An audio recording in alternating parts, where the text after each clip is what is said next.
Shalom, selamat malam jemaat yang dikasihi Tuhan. Semoga kita semua berada dalam keadaan sehat. Malam hari ini kita akan bersama-sama masuk di dalam doa bersama-sama. Sebelumnya saya mau mengajak kita untuk mempersiapkan hati, untuk kita boleh datang di hadapan Tuhan.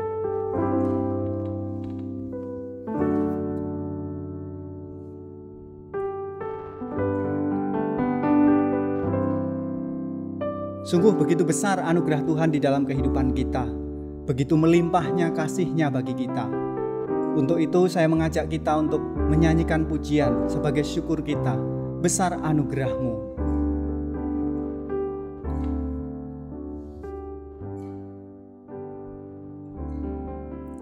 Ku ada sebagaimana ku ada,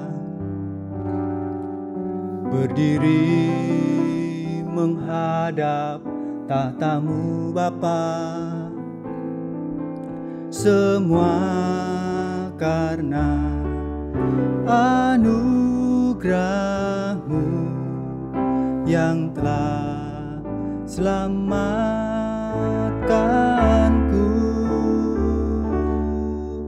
Ku hidup dalam segala kelimpahan,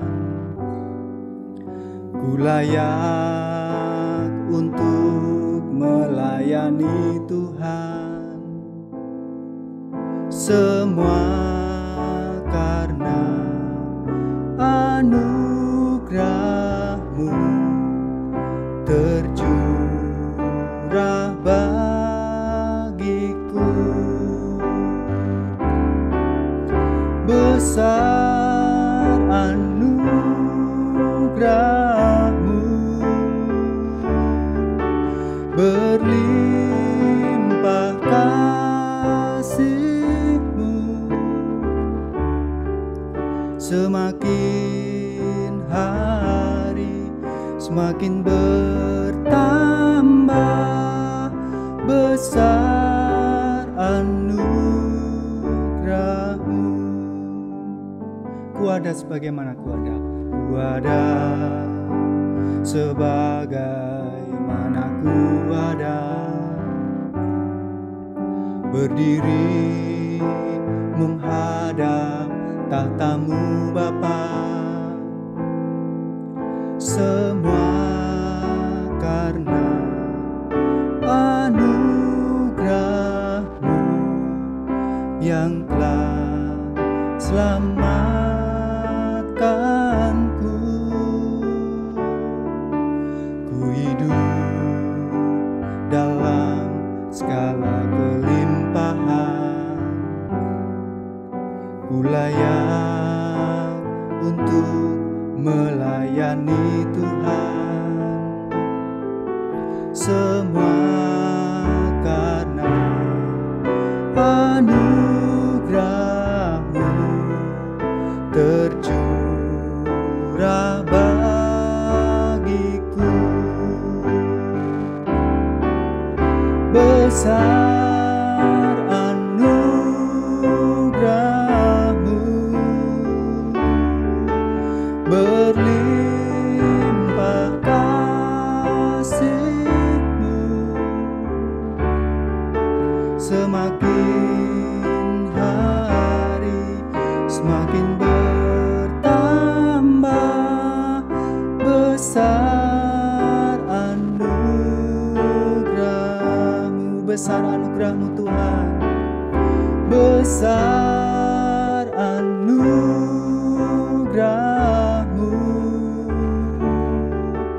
berlimpah kasih-Mu, semakin hari semakin bertambah. Besar anugerah-Mu.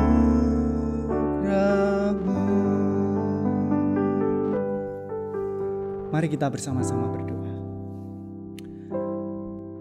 Ya Tuhan, biarlah hari lepas hari ketika kami boleh melihat akan kebaikan Tuhan, menyadarkan kami betapa besarnya, berlimpahnya anugerah kemurahan dan kebaikan Tuhan di dalam hidup kami. Hari ini kami mau menyembah-Mu ya Tuhan. Kami mau mendengarkan sabda-Mu ya Tuhan. Dan kami mau bertekuk lutut di hadapan Tuhan untuk menaikkan doa-doa kami.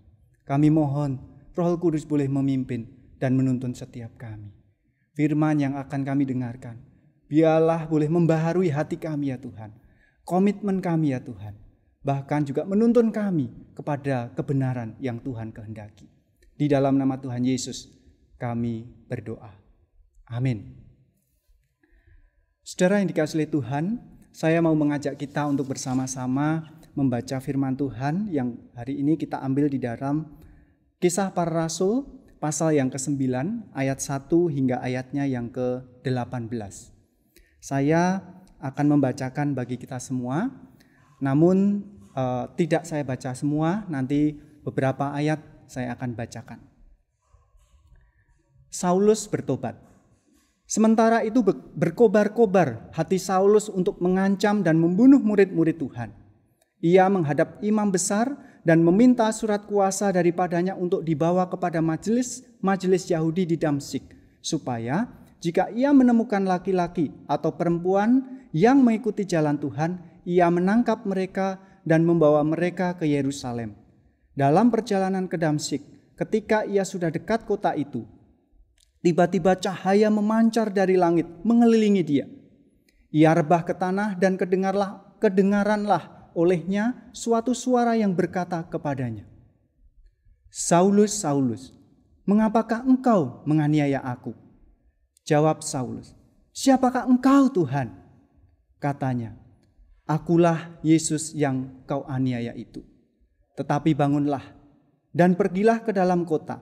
Di sana akan dikatakan kepadamu apa yang harus kau perbuat." Kita lanjutkan ayat yang ke-17 dan ayat yang ke-18. Lalu pergilah Ananias ke situ dan masuk ke rumah itu. Ia menumpangkan tangannya ke atas Saulus. Katanya, "Saulus saudaraku, Tuhan Yesus yang telah menampakkan diri kepadamu di jalan yang engkau lalui telah menyuruh aku kepadamu, supaya engkau dapat melihat lagi dan penuh dengan Roh Kudus." Dan seketika itu juga seolah-olah selaput gugur dari matanya sehingga ia dapat melihat lagi. Ia bangun lalu dibaptis. Demikian pembacaan firman Tuhan. Saudara-saudara yang dikasihi oleh Tuhan, ada sebagian orang yang mengartikan atau memaknai kebangunan rohani itu ketika seseorang mengalami satu mujizat. Misalnya ketika orang tidak bisa melihat, lalu dia mengalami satu pertolongan Tuhan, dia bisa melihat, dia merasa bahwa dia telah mengalami satu kebangunan rohani. Ada juga orang yang mungkin tidak bisa mendengar, lalu disembuhkan. Orang yang lumpuh bisa berjalan, bisa berdiri. Orang yang mengalami sakit bertahun-tahun kemudian disembuhkan. Mereka merasa ketika mereka mengalami kesembuhan itu, mereka dijamah oleh Tuhan, merasa bahwa mereka telah mengalami satu kebangunan rohani di dalam hidupnya. Ada juga orang yang memahami atau memaknai kebangunan rohani itu ketika seorang diberikan atau memiliki karunia-karunia rohani di dalam kehidupannya. Misal, ketika seorang diberikan karunia oleh Tuhan, karunia bernubuat, dia merasa karunia itu merupakan satu tanda bahwa dia sudah mengalami satu kebangunan rohani di dalam hidupnya. Mungkin ada orang yang mengalami atau memiliki karunia kenabian, karunia mengajar, karunia melakukan satu mujizat, karunia berbahasa roh. Ia merasa bahwa dengan memiliki karunia-karunia itu, dia mengalami satu kebangunan rohani di dalam hidupnya. Nah, saudara-saudara, betapa dangkal jika kita hanya memaknai kebangunan rohani itu pada mujizat dan karunia-karunia yang kita miliki.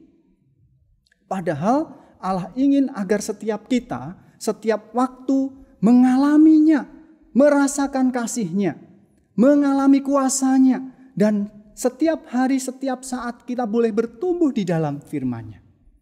Jadi, kebangunan rohani seharusnya bukan peristiwa yang terjadi sesaat atau sementara.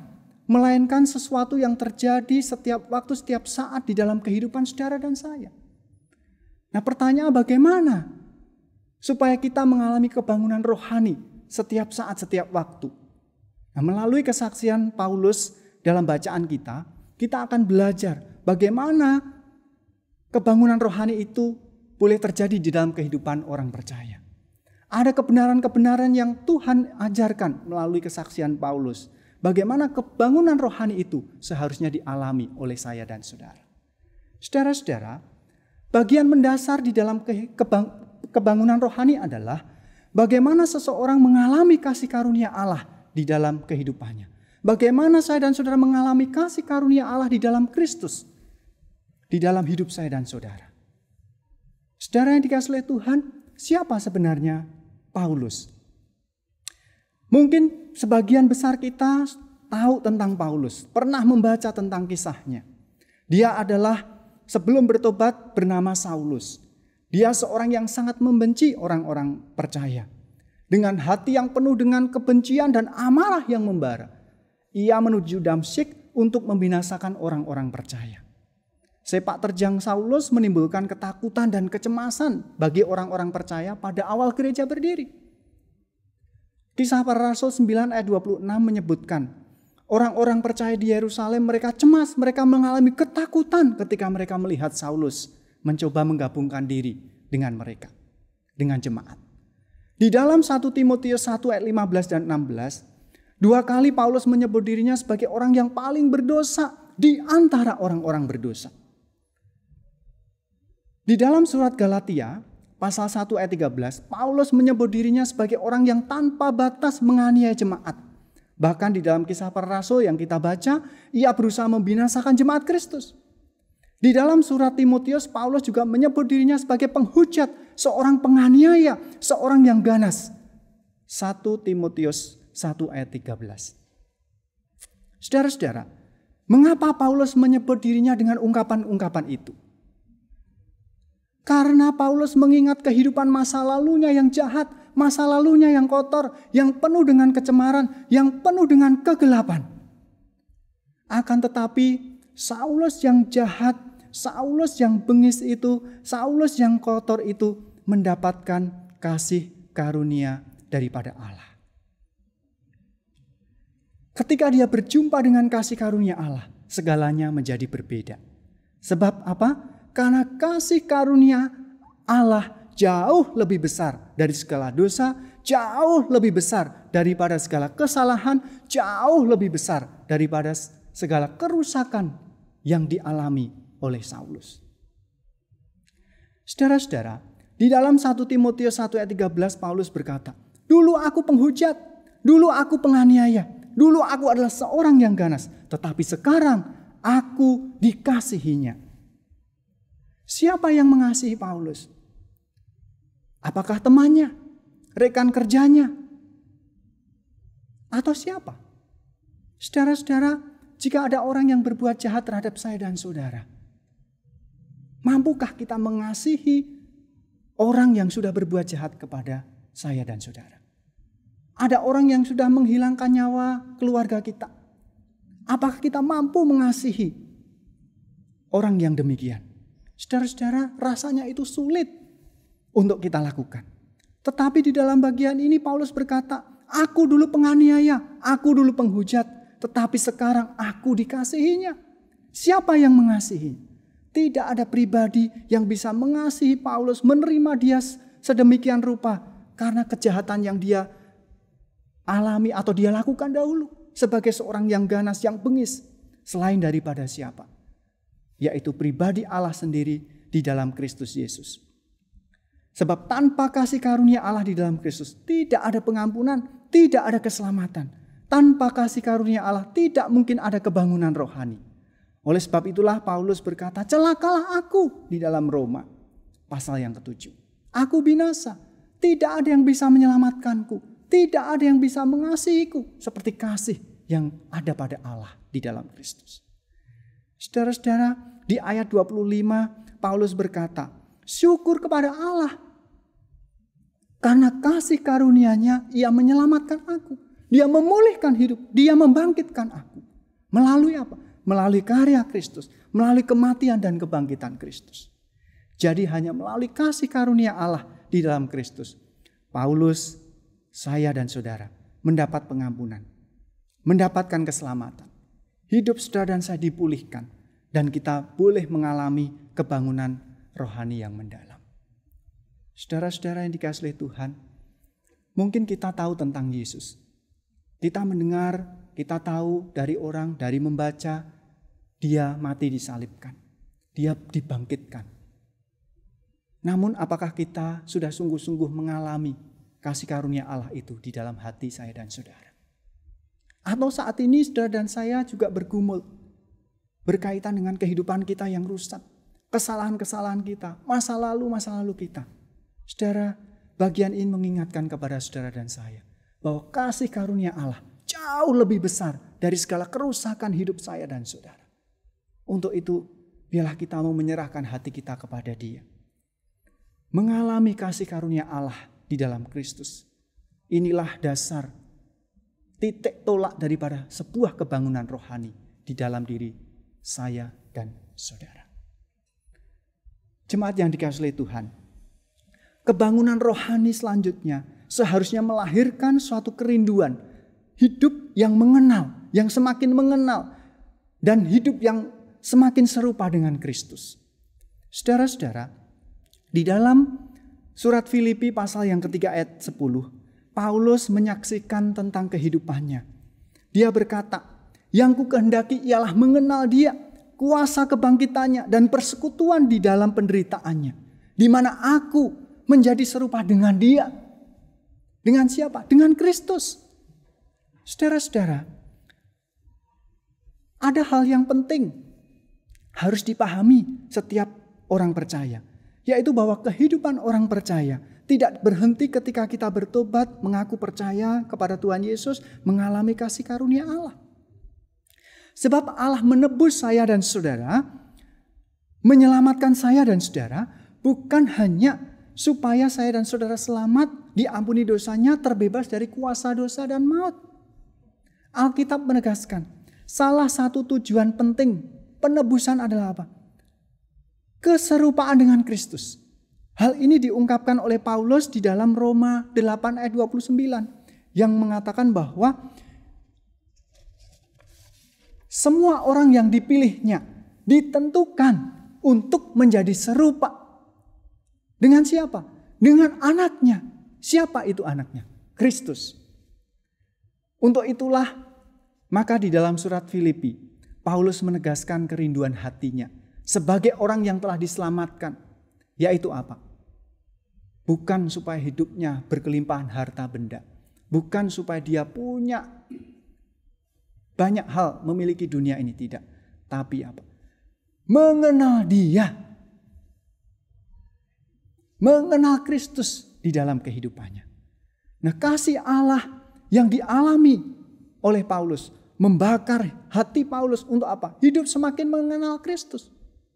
Apa tujuan Paulus? Bukan supaya ia menjadi ahli teologi yang handal. Bukan supaya dia mendapat gelar akademis yang tinggi. Bukan supaya dia terkenal ataupun dihormati. Bukan supaya dia dianggap sebagai rasul yang hebat. Melainkan supaya hidupnya semakin serupa dengan Kristus.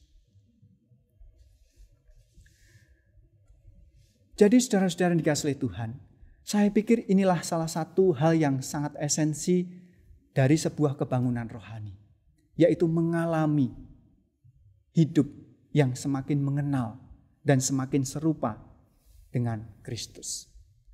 Jadi bukan pada mujizat-mujizat, bukan kepada karunia-karunia rohani, meskipun itu juga penting. Jemaat yang dikasihi Tuhan, pandemi mengubah hampir semua bidang kehidupan, mempengaruhi hampir semua bidang kehidupan. Ada dampak positif, ada juga dampak negatif. Misalnya di dalam kehidupan spiritual atau keagamaan. Membuat pertemuan tatap muka hampir ditiadakan dan diganti dengan virtual. Di satu sisi ada hal positifnya. Pembinaan-pembinaan bisa dilakukan secara daring dan menjangkau lebih banyak orang.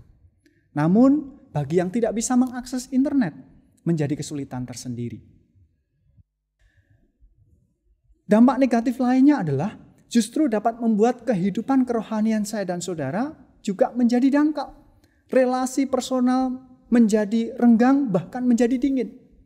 Kerinduan akan Allah bisa menjadi semakin memudar. Kehidupan ibadah kita menjadi terjebak ya, seperti nonton di bioskop. Dan tidak ada lagi gairah akan Allah. Oleh sebab itulah mari kita belajar menjadi orang Kristen yang memiliki kerinduan yang besar. Dan untuk semakin mengenal Dia. Hidup serupa dengan Kristus. Seperti apa yang dialami oleh Rasul Paulus. Kasih karunia Allah itu melahirkan suatu kerinduan, membakar hatinya untuk apa? Ingin mengenal Kristus dan itu melebihi segala-galanya di dalam hidupnya. Bahkan apa yang dimiliki oleh Paulus, segala hal yang ada dia miliki di dalam hidupnya. Dia mengatakan apa? Dia anggap sampah. Demi apa? Demi pengenalan akan Kristus. Mari menjadi orang-orang yang semakin mengenal Dia. Seperti nyanyian Bani Korah yang ditulis di dalam Mazmur yang begitu indah, Mazmur 84. Bani Korah mengatakan di dalam pujiannya, begitu mencintai dan selalu merindukan kediaman Allah. Nah, adakah kerinduan itu, kecintaan kita untuk selalu merindukan Allah? Itu ada di dalam hidup saudara dan saya. Dan marilah kita juga menjadi orang-orang yang mencintai firman Tuhan, merenungkannya siang dan malam. Seperti yang ditulis di dalam Mazmur yang pertama, ayatnya yang kedua. Saudara-saudara, masa-masa yang sulit ini apakah membuat kita menjadi orang-orang yang hati kita menjadi kering dan gersang? Jika itu yang terjadi, mari kita mau datang kepada sumber hidup kita, air hidup yaitu Allah kita. Yang memberikan kasih karunia. Yang mana kasih karunia itu lebih besar dari segala kerusakan dan kekeringan yang ada di dalam hati saya dan saudara. Mari kita datang kepada Dia. Milikilah kembali semangat, kerinduan, gairah akan Allah. Yang mungkin sudah memudar. Yang mungkin sudah mulai kering. Yang mungkin sudah mulai mati. Karena Allah mengasihi saudara dengan limpahnya. Jadi mari kita boleh datang kepada Dia. Dengan kerinduan dan gairah yang begitu besar. Karena kasih-Nya, karunia-Nya melebihi segala-galanya. Saudara yang dikasihi oleh Tuhan, kebangunan rohani seyogyanya juga melahirkan satu pembaharuan hidup yang terjadi hari demi hari di dalam kehidupan saya dan saudara. Seperti yang disaksikan Paulus di dalam 2 Korintus 4 ayat 16. Sebab itu kami tidak tawar hati, tetapi meskipun manusia lahiriah kami semakin merosot, namun manusia batiniah kami dibaharui dari sehari ke sehari. Saudara-saudara yang dikasihi Tuhan, ada hal yang menarik kalau kita memperhatikan surat-surat Paulus. Tidak banyak dia membahas karunia-karunia rohani. Nah, salah satunya dia membahas yang cukup banyak adalah di dalam surat Korintus. Namun yang menarik, kita bisa menemukan bagian penting yang disampaikan oleh Paulus tentang pembaharuan hidup, tentang manusia yang baru, tentang menjadi ciptaan baru, itu di dalam beberapa surat Paulus yang lainnya. Misalnya di dalam Roma, kita bisa menemukan di sana, berubahlah oleh pembaharuan budimu. Di dalam surat Korintus yang tadi kita baca. Di dalam surat Efesus, di dalam surat Kolose, dan surat Galatia.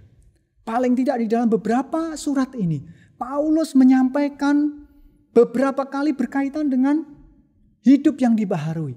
Dengan bagaimana orang yang hidup di dalam Kristus menjadi ciptaan yang baru. Yang seharusnya hidupnya dibaharui dari hari ke hari. Jadi, menurut saya, meskipun karunia rohani itu penting, tapi ada hal yang sangat penting yang lebih dilihat, yang lebih dikehendaki oleh Allah. Yaitu apa? Terjadinya pembaharuan hidup di dalam diri orang-orang percaya. Bahkan Rasul Paulus menyebut, Tidak ada faedahnya, tidak ada manfaatnya memiliki karunia-karunia yang hebat.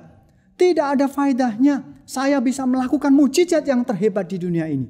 Bahkan Paulus berkata, tidak ada faedahnya saya menguasai bahasa malaikat kalau saya tidak punya karakter Kristus.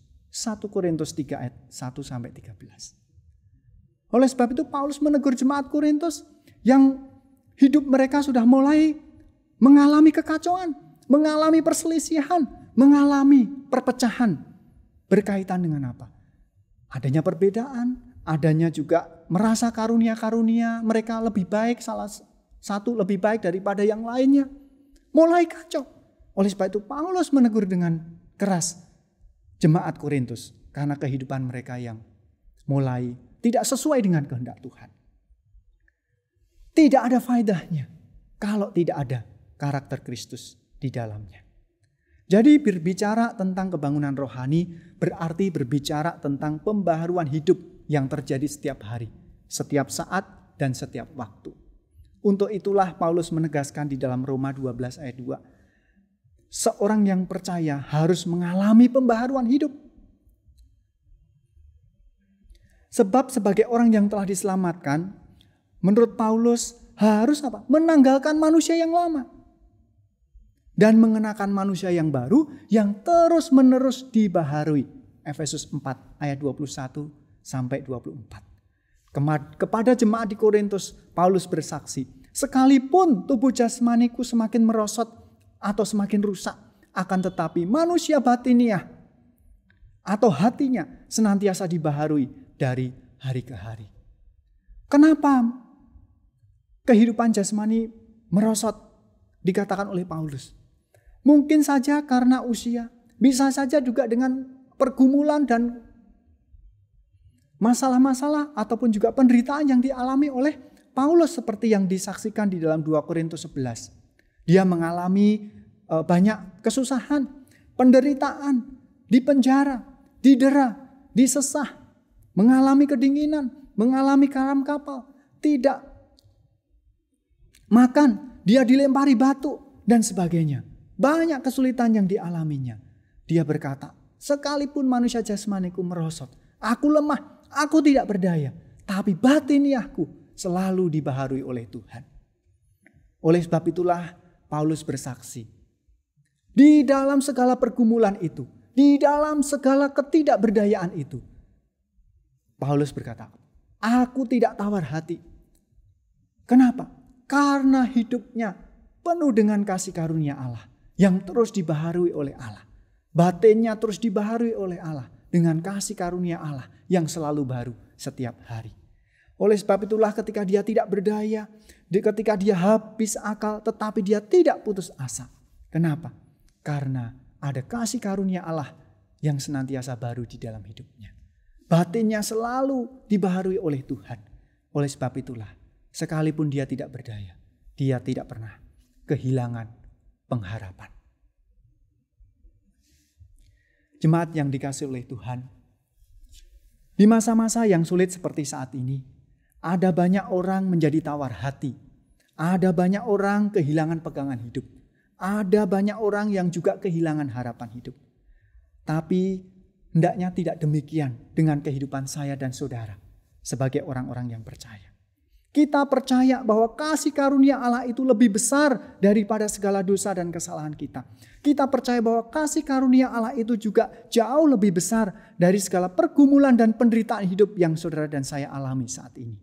Bahkan kita juga meyakini bahwa kasih karunia Allah jauh lebih besar daripada segala keadaan yang saya dan saudara alami saat ini. Untuk itu, marilah kita belajar menjadi pribadi yang boleh mengalami pemulihan demi pemulihan, kebangunan rohani yang sejati, yang lahir daripada pengenalan akan Kristus. Kasih karunia Allah yang boleh menjamah hidup kita, yang boleh menyentuh hati saudara dan saya. Sehingga kita boleh punya kerinduan untuk semakin mengenalnya, semakin mengasihinya, semakin bertumbuh di dalamnya, semakin dibaharui di dalam dia. Dan hidup kita semakin serupa dengan anaknya. Mari kita berdoa untuk firman Tuhan. Sungguh ya Tuhan, di masa-masa yang sulit ini bisa membuat hati kami menjadi kering. Bisa mematikan gairah kami akan Allah. Memudarkan semangat kami untuk kami boleh bersekutu dengan Engkau ya Tuhan. Tetapi melalui firman-Mu ini, biarlah hati kami boleh kembali dibangkitkan, dipulihkan, dan diberikan gairah untuk memiliki satu kerinduan untuk mengenal Engkau, agar hidup kami semakin dibaharui oleh Tuhan. Tolonglah kami ya Tuhan, dan tuntunlah kami supaya menjadi pribadi-pribadi yang memiliki pengenalan dan hidup yang senantiasa dibaharui oleh Tuhan. Di dalam nama Tuhan Yesus kami berdoa. Amin. Saudara yang dikasihi oleh Tuhan, mari saya mengajak kita untuk menyanyikan satu pujian sebagai respon untuk kita semakin memiliki hasrat, gairah akan Allah di dalam hidup kita. Seperti rusa yang rindu air sungai. Mari kita pujikan pujian ini.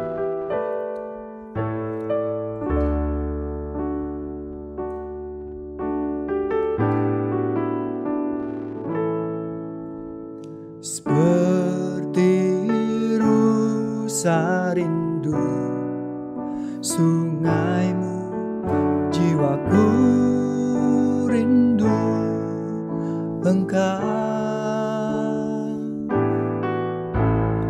Kaulah Tuhan hasrat hatiku, ku rindu menyembah-Mu.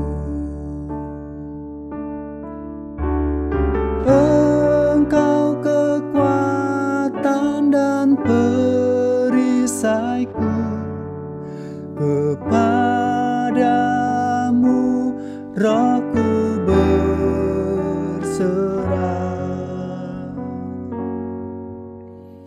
Kaulah Tuhan hasrat hatiku, ku rindu menyembah-Mu. Yesus, Yesus. Yesus, Yesus, Kau berarti bagiku. Oh Yesus,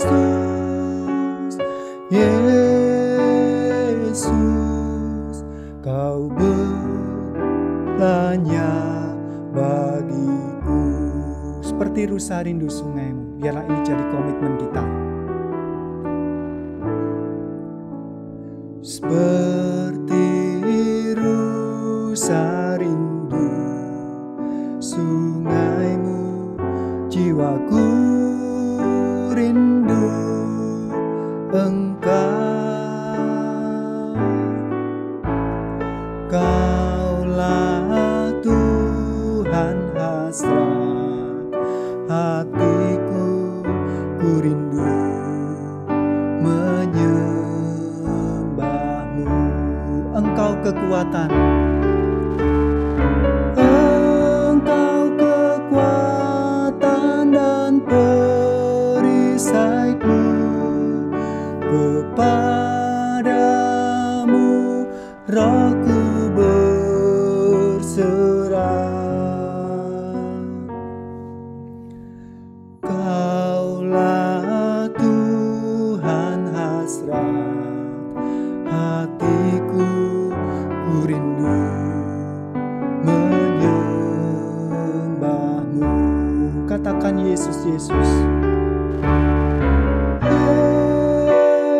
Yesus, Yesus, Kau berarti bagiku.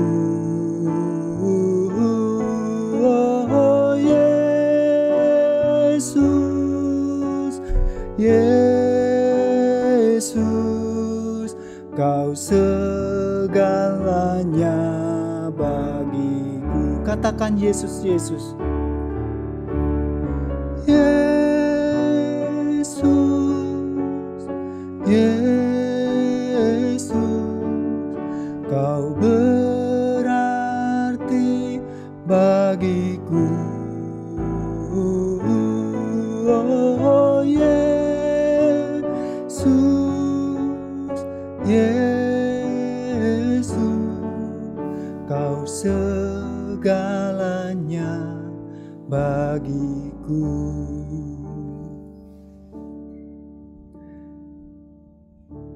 Biarlah mengenal akan Allah itu menjadi hasrat yang besar di dalam hidup saya dan saudara. Dan Yesus itu menjadi segalanya di dalam hidup saudara dan saya.